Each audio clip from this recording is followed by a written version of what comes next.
Hey everyone, welcome to week 9. This is going to be a very quick one. We do have a bunch of readings for this week, but I also want you guys to work on your actual prototypes. But, evaluation and compliance, there isn't really anything too intellectually stimulating here.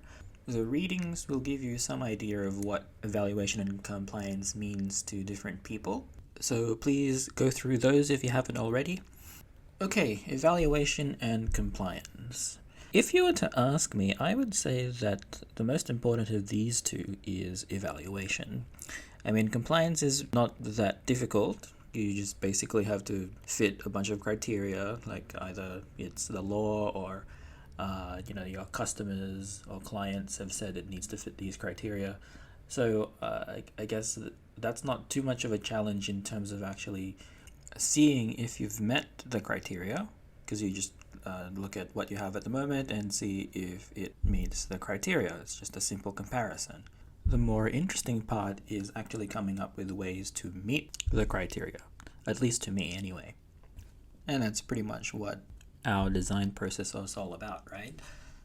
Sometimes criteria might actually end up competing with each other, and we have to use creative design to actually make them fit. And one of the prime ways for us to do this, one of the prime mechanisms for us to be able to do this, is just test the hell out of our designs, the iterative design process.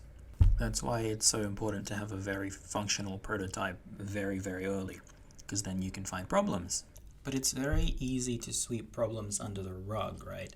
The key thing for good evaluation is actually honesty. I might have said this earlier in the term, but us as creative people, we can get very attached to our designs. We work hard on them. We think that we've developed all these skills to actually come up with them. It's very easy just to say that our design is magnificent. Well, we need to test them, right? We need to remember the Square Hole Girl video. This is a square. Can you guess which spot that goes in? The square. That's right. It goes in the square hole. Yes. Okay. And how about this rectangle? That one Also the square. that goes in there too. Yeah. Up next, we've got this thin rectangle. The thin Can you rectangle. guess where that goes? The thin rectangle. That's right. It goes in the square hole. And up next, a cylinder. The circle. I think that goes in The circle. the square hole. Now, we've also got this semicircle right here. Do you see a slot that would fit The semicircle. semicircle? The semicircle. That's right, it's the square hole. Okay. Up next, the triangle. We know what hole that goes The into, triangle. right? Triangle. That's right, the square hole. And up next, we have the arch. The arch. The And arch. you guessed it. The arch. It goes in the square hole. God. And I just love this video because it's hilarious, number one, but it just encapsulates what we need for a good evaluation process.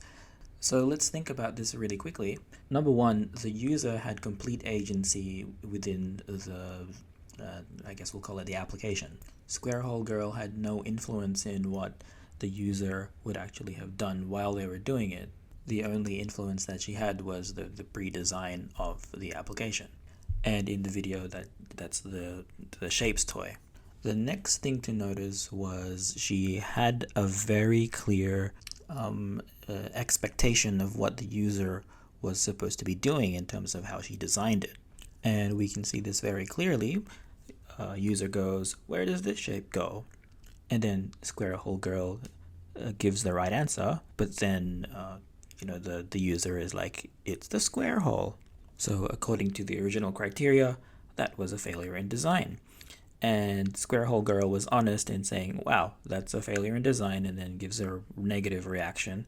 And this is important to note because you can very much change the result of a test just by changing the original criteria. And that's obviously an invalid test, but I've seen that happen. So we need to be honest with this. The only way to fix this is actually change the design and then test it again, not change the criteria of the test to say that the test was successful, even though it wasn't.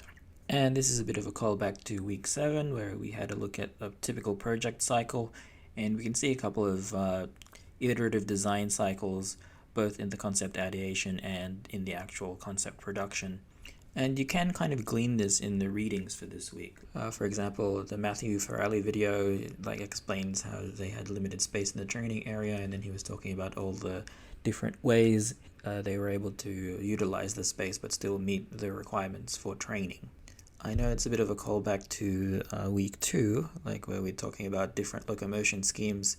And yeah, they were different locomotion schemes, but in a sense, locomotion is a response to 2 competing criteria, in that you have limited space but unlimited virtual space, and you need to reconcile those 2 things somehow. But keeping on the topic of training applications, we have a meta design requirement for evaluation, because very often we would use the application to evaluate whoever's being trained, but then that evaluation also needs to be evaluated whether the evaluation was correct. And this is where you would depend on your domain experts, just you show them, this is how I'm testing that the trainee is competent, and the domain expert will be able to tell you if it's missing any key points, and then I guess you can go back and go implement those key points. The readings have really good examples, but another example I might contribute is, let's say it's a surgery training tool. You spend all this time simulating flesh, muscles, and all that, and it looks super accurate. And then you show it to a clinician, and then they ask, when I do an incision over here, it feels really airy, because you didn't think about the haptics. And that's what they would care about most in some situations. Okay, let's wrap up. What is the TLDR of compliance and evaluation? Well, the key thing for me, again, I just have to reiterate, is honesty. You need to actually just have some kind of integrity in terms of the test. If you test something, did it actually succeed? Don't change the criteria for success post-test. I mean, you can do that, but then you need to alter what you say your design can actually achieve. Otherwise, you do the usual thing of actually altering your design and try to succeed at the same test. That's the core of it for me. The rest is kind of fluff.